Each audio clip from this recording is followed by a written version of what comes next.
여러분, 원달러 환율이 1200원을 넘어섰습니다. 1203.5원이에요. 이러다 보니까 말입니다. 많은 사람들에게는 위기가 곧 터진다 하는 심리적인 충격이 와 있습니다. 일반적으로 말입니다. 1200원이라는 단어는요. 기업들이 이제 나 달러 팔아야지. 나 돈 더 이상 안 가지고 있을래.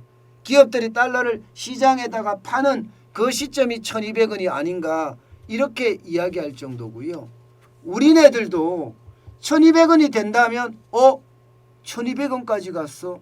그러면 위기가 오는 것 아니야? 뭐 이렇게 인식할 수 있는 그런 수치라고 이야기할 수가 있습니다.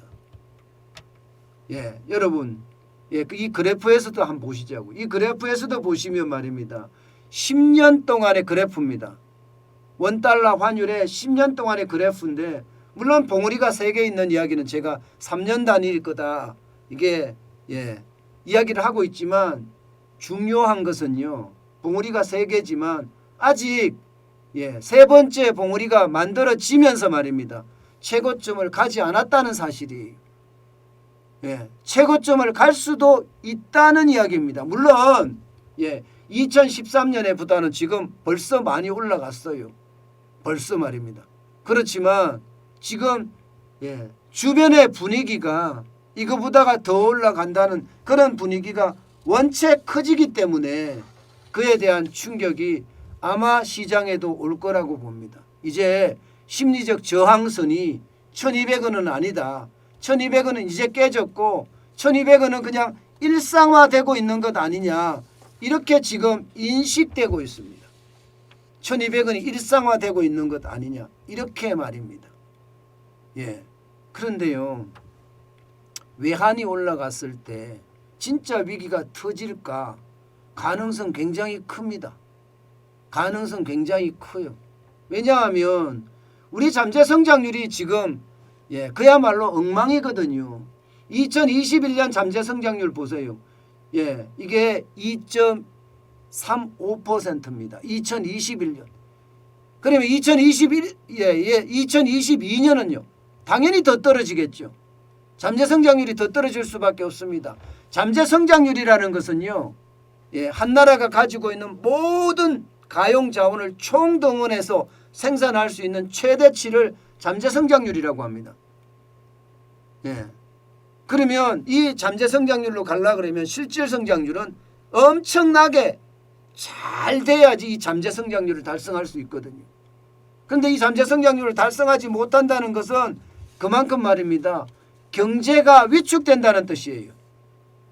경제가 위축된다. 게다가 잠재 성장률의 어떤 폭이 2.35%, 2% 이하로 떨어지니까 여기에 대한 충격은 오히려 더 커지고 있다는 이야기가 됩니다. 그러면 환율이 올라가는 것은 결국은 대한민국의 경제 성장률이 제대로 따라가 주지 못하기 때문에 외국인들이 떠나가고 있는 거다. 이렇게 해석할 수가 있거든요. 외국인들이 떠나가는 거다. 실제로 말입니다. 외국인들이 떠나갈 가능성도 굉장히 많게 지금 해석이 되고 있습니다. 여러분, 이거 한번 보세요. 지난 12월에 대한민국 수출 적자 났습니다. 5억 9천만 달러가 적자가 났어요. 그런데 올 1월에도요. 1일에서 20일까지 수출을 보면요. 어마어마한 적자가 났어요. 56억 3,100만 원의 죄송합니다. 56억 3,100만 달러의 적자가 났습니다. 수입은 400억 7,300만 달러고요. 수출은 344억 4,200만 달러입니다. 이렇게 되면 여러분 달러가 빠져나가는 것도 있는데다가 달러가 들어오는 것도 지금 줄어든다는 이야기잖아요. 들어오는 것도. 달러가 들어오는 것까지 줄어들게 되면 저는 그 위기의 징후는 반드시 보인다고 보는 겁니다. 저는 그 어느 때보다 지금 시장이요. 굉장히 위험한 시장이다 이렇게 보고 있습니다. 작년에 여러분 뭐 단군 이래 최대 수출이다 이렇게 난리를 치고 자화자찬을 일삼고 난리를 쳤지만 제가 그때 뭐라고 했습니까? 예, 이게 경상수지 흑자가 너무 적다. 박근혜 대통령 때 비하면 3분의 1로 떨어졌다. 박근혜 대통령 때는요 1년에 경상수지 적자가 900억 달러 흑자가 경상수지 흑자가 900억 달러까지 올라갔었는데 문재인 정부에 들어와서는 이게 260억 달러 수준이잖아요. 그러면 3분의 1 토막도 더 났다는 거예요. 260억 달러 정도밖에 안 된다고 그러면요 시장에는 충분히 충격을 줄 수가 있습니다. 예, 달러가 그만큼 줄어든다는 이야기니까요. 저는 그래서 그 어느 때보다 지금 원달러 환율에 대한 공포가 저는 커질 거라고 봅니다. 실제로 여러분 외환 보유고가 줄어들고 있어요. 외환 보유고가. 예.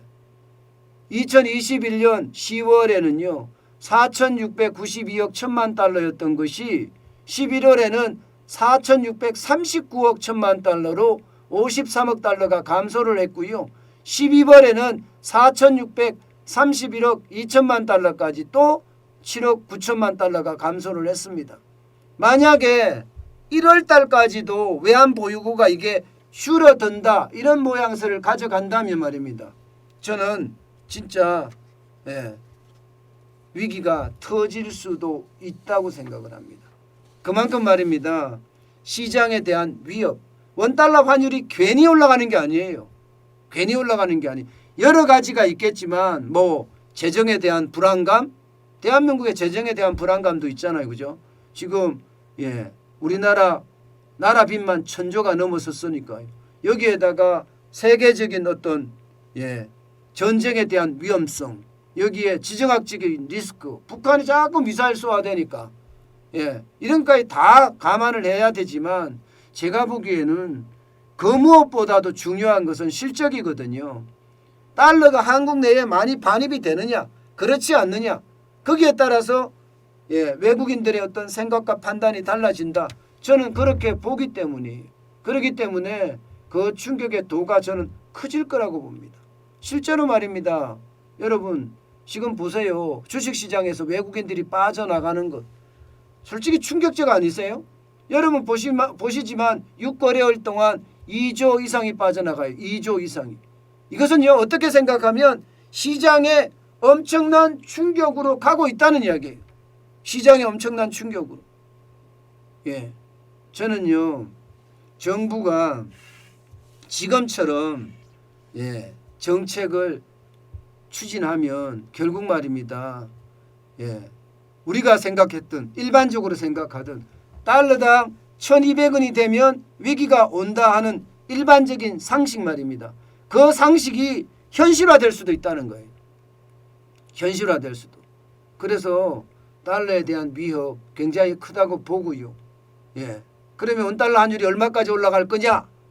저는요 결국 이렇게 자꾸 빠져나가면요. 빠져나가게 되면 지금 달러의 공급은 줄어들고 달러에 대한 수요는 늘어난다는 이야기거든요. 그러면 1,220원, 1,250원, 1,270원, 1,300원까지도 갈 수 있다는 이야기예요. 1,300원이라는 숫자는 굉장한 위기일 거예요. 1,300원이라는 숫자는요.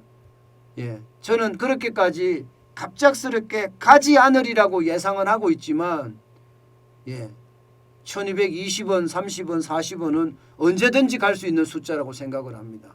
그만큼 말입니다. 이게 원달러 환율에 대한 시장, 달러의 강세, 원화의 약세는 계속될 거다 이렇게 읽힙니다. 제가 늘 여러분에게 지표를 가지고 설명을 하는데 그 지표들이 틀리지 않다는 이야기입니다.